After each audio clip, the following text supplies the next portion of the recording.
घर में रूठी बैठी ननदिया, घर में रूठी बैठी ननदिया, घर में रूठी बैठी ननदिया, घर में रूठी बैठी ननदिया। जाने कमन मूड़े परी विपतिया, जाने कमन मूड़े परी विपतिया, घर में रूठी बैठी ननदिया। हमरे बलम जी कर धन ले आए, हमरे बलम जी, हमरे बलम जी कर धन ले आए।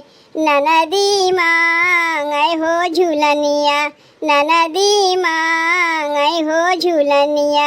यही बदे रूठी बैठी ननदिया, यही बदे रूठी बैठी ननदिया, घर में रूठी बैठी ननदिया, घर में रूठी बैठी ननदिया।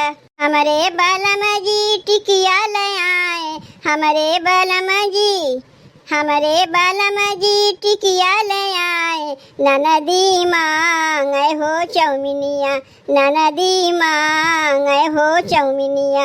ओहू बदे रूठी गईली ननदिया, ओहू बदे रूठी गईली ननदिया, घर में रूठी बैठी ननदिया, घर में रूठी बैठी ननदिया।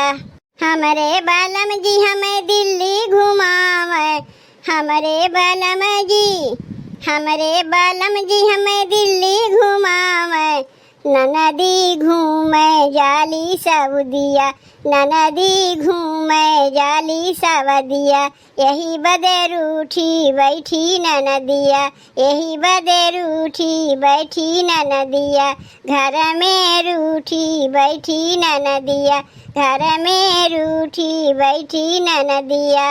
हमरे बलम जी बंगला बनाए, हमरे बलम जी, हमरे बलम जी बंगला बनाए। ननदी बन के बैठे सवतिया, ननदी बन के बैठे सवतिया, घर में रूठी बैठी ननदिया, घर में रूठी बैठी ननदिया, घर में रूठी बैठी ननदिया, घर में रूठी बैठी ननदिया।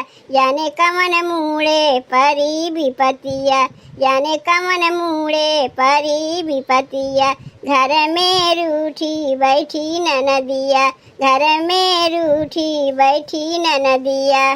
तब बहनी अवधी गीत कैसन लाग? अगर बढ़िया लाग होई तो वीडियो के लाइक और चैनल के सब्सक्राइब जरूर की हूँ।